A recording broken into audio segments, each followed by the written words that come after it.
Hello everyone, welcome back. In this video, I'll be talking about the four key elements that I just briefly mentioned in the previous video. Okay, so I'll talk about to whom was this poem dedicated, what is the significance of the epigraph, who is the central consciousness of the poem, and what are the legends and stories that are told in the poem The Wasteland by T.S. Eliot. Okay, great. So, first things first. Now, if you have the poem in front of you, you can have a quick look at it and you'll see a very short phrase that Eliot uses to describe someone. And the phrase is il miglio fabbro.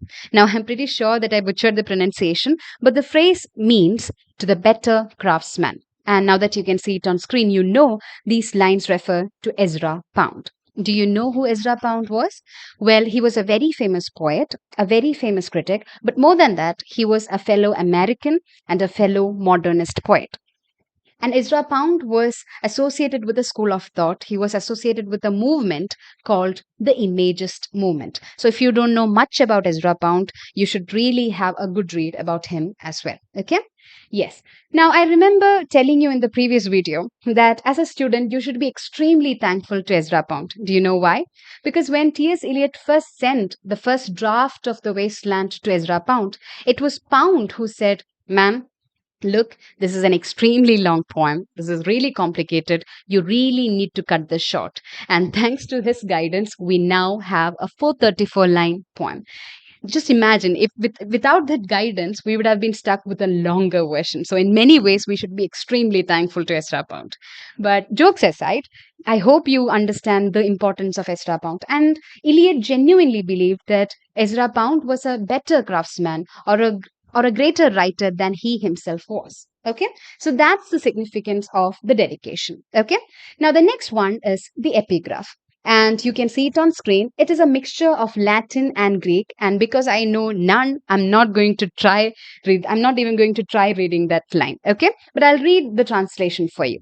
And I'll tell you why it is an important piece of phrase that you need to have when you're trying to read The Wasteland. Okay. Now, the translation goes like this. For once I myself saw with my own eyes the Sibyl at Cumae hanging in a cage, and when the boy said to her, "Sibyl, what do you want?" she replied, "I want to die." And these are the lines. Now, do you know who Sibyl is? Do you know what Cumae is? Well, I'll help you there. Sibyl refers to these old women or old priestesses from the Greek mythology. Okay, and Cumae refers to a place in ancient Greece. So Sibyl refers to old women, and Cumae refers to a place in ancient Greece. So this particular old woman, the woman in question, she asked Apollo, God Apollo, for eternal life. Because she was growing old, she prayed for eternal life to Apollo, God Apollo. And he did grant her the wish. He granted the wish of eternal life. But what happened was she forgot to ask for eternal youth. So just think about what would have happened. Correct. She never died. She had eternal life, but she did not have eternal youth. So she grew older and older and older, but she never dies. So she would have become this, worm like appearance. Like she must have lost everything. But even when she wants to die, she really can't die because she was given the boon of eternal life. Now, the image that you need to have in mind is if you want to understand the meaning of the lines that are in Latin and Greek, this is the image that I can give you. Just imagine Sibyl of Cumae now rotten, because she is very old, very, very pathetically old, and she has now become so small to a size of a worm that she's now kept in a jar or in a cage. Okay, and she's there hanging in the cage, and people around her, or the boys, young kids around her, are asking her a question. Sibyl, what do you want? And Sibyl says a very poignant reply. She says, "I want to die." Just imagine how ironic that statement is. This is a woman who wanted eternal life. But because she forgot to ask for eternal youth, the whole point of living makes no sense. Therefore, she wants to die. Okay? Now, can you kind of connect this story to the wasteland? Well, just think about it. Well, before I talk about why it is important to the wasteland, I'll just tell you from where Eliot got the story. So the story of Sibyl of Cumae is in Satyricon, and it is a poem written by a writer called Titus Petronius. Okay, if you even if you forget that detail, it's fine. But I just want to tell you it is from this source that Eliot got the story of Sibyl of Cumae. Okay. Now, coming back to why is Sibyl of Cumae important to the wasteland, and why did Eliot purposefully wrote these lines as the epigraph, that which comes before or above the poem?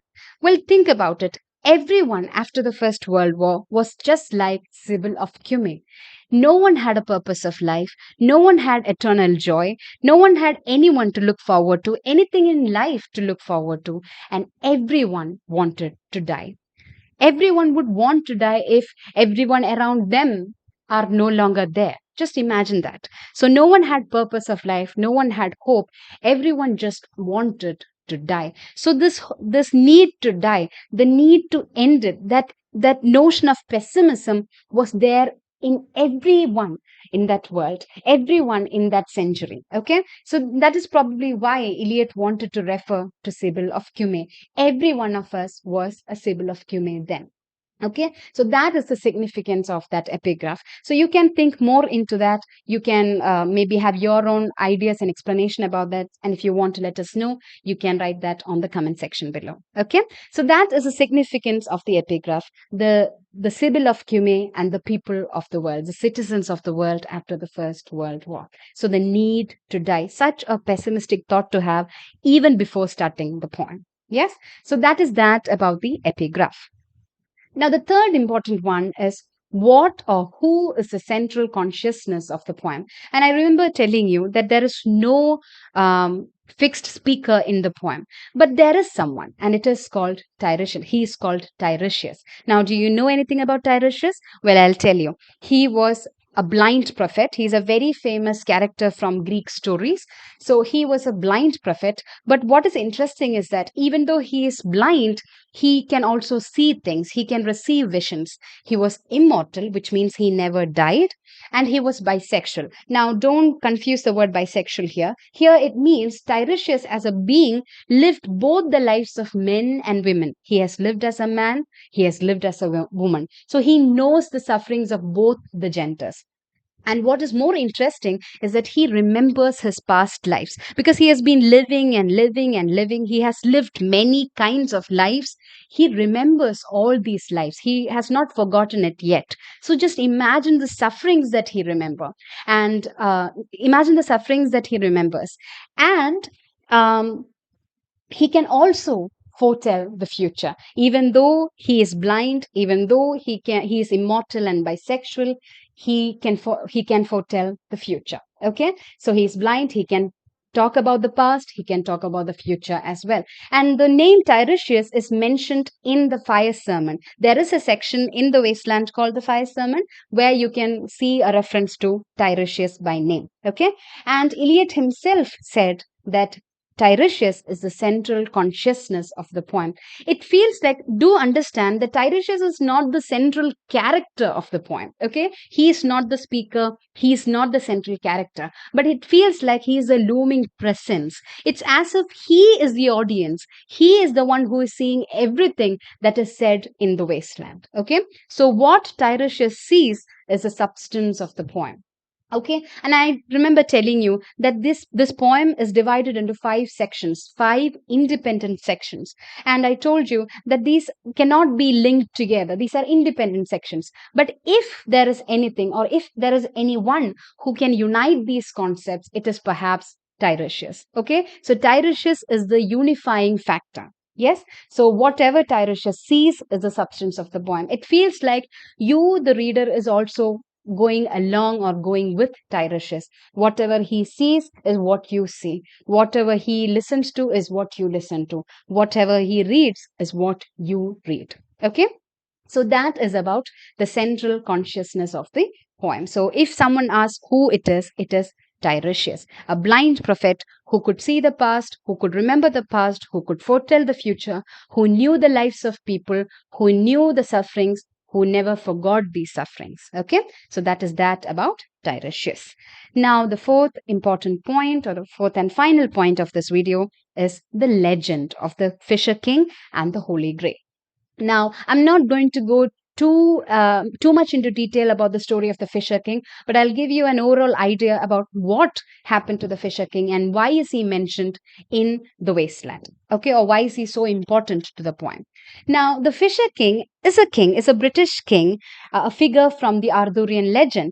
Now, the story of the king is that he, like many other kings before him, was given the task of protecting the Holy Grail. Now, do you know what the Holy Grail is? Well, that is the Holy Grail refers to this holy cup in which Jesus Christ's blood was collected. So, in many ways, that Holy Grail is extremely precious or holy. Okay, so the Fisher King or this king in question was asked to guard the Holy Grail. Now, what is important here is that whatever happens to him, to his body, that happens to the world as well. Sorry, not the world, to his kingdom as well. So, if he gets a wound, the kingdom also gets a wound. So it so happens that a curse is placed upon him. Okay, something happens and a curse is placed upon him, and he gets a wound in his thigh. So he gets a castration wound, which makes him impotent or infertile. Okay, and what happens is that the kingdom reflects what happens to him. So the kingdom or his land also becomes a waste land. Does it ring a bell? The land also becomes the wasteland. Okay, so his land is barren now so sorry, his land is barren, so is his self. He is infertile, he is impotent, and his land is also infertile. Okay, and the story goes like this, that the king, now having nothing with him, becomes a fisherman. Okay, he just goes and he just he goes for fishing, and that's what he can do. All he can do is just wait for someone to come and heal his wound. His wound has been festering and festering and festering, and he waits for someone to come and fix his wound, come and heal his wound. And the story is such that a noble hero will come and recover the Holy Grail. Someone has taken it, so the Grail is now missing. So someone will come and bring back the Holy Grail. Someone will come and save him, heal his wound. Okay, this is what the king is expecting. But what is important to this poem, The Wasteland, is that it feels like Eliot believes that the noble hero will never come. Okay, so the story is set in the wasteland where there is no vegetation, where there is no fertility, there is no water, there is no beauty, just barren land. Okay, and a noble hero who the Fisher King waits will never ever come. So there is this pessimism, that underlying pessimism that is there throughout the poem. Okay, so that is the significance of the myth, the Fisher King myth, to the wasteland. Okay, and now that you know, the title The Wasteland comes from this particular myth, the Fisher King myth. Now, how did Eliot know about these things? Well, he came to know about it from two books, from Ritual to Romance and The Golden Bough. Ritual to Romance by Weston and The Golden Bough by James Fraser. Now, you don't have to remember these details. I just want to let you know. I just want to keep it here. That's all. So, why was this wasteland referred here? Or why was this Fisher King myth concept brought here? Why was it, depicted here? Because Eliot wanted to say that the 20th century, the years after the First World War, the countries after the First World War looked like a wasteland. Okay, there was no progress, there was no direction, there was no fertility, there was no spiritual well-being, there was no human activity, there was only disappointment, disillusionment, and a lot of pessimism. So these are the things people experienced after the First World War. And just think about it. Is there a better way to talk about it than the Fisher King myth, where a land becomes barren and a king waits for someone to save him? So this is the overall idea of the overall concept of the Fisher King myth. Now, before I end this video, I just want you to know that whenever you read this poem, just think about certain questions. Okay, just ask yourself these questions. Do you think that a poet like Eliot would end his poem in misery and negativity, because the poem begins with a negative concept, a negative epigraph, right? And it has these concepts of a wasteland where the noble hero will never ever come. Now, do you think that Eliot would end the poem like that? Yes, there is a lot of suffering within around with the people around. Everything is there, but do you think a man like Eliot would, end the poem in so much negativity? Do you think he would do that? If he would do that, why does he end the poem in a very powerful phrase, a very powerful Sanskrit word? Shanti, Shanti, Shanti. Why would he do that? So is he saying that die, man, or is he saying live, man? Is he a man of optimism or is he a man of pessimism? So these are the questions that you need to ask yourself while you're reading the poem The Wasteland by T.S. Eliot. Okay, so have a good understanding of the importance of Ezra Pound to this poem, the importance of the Fisher King myth, the importance of Tiresias, and the rest of the things. Okay, and most importantly, the epigraph. Why is it so important? Because everyone wanted to die. Okay, so that is an overall idea about the poem. I hope you liked it. Thank you so much. Have a good day.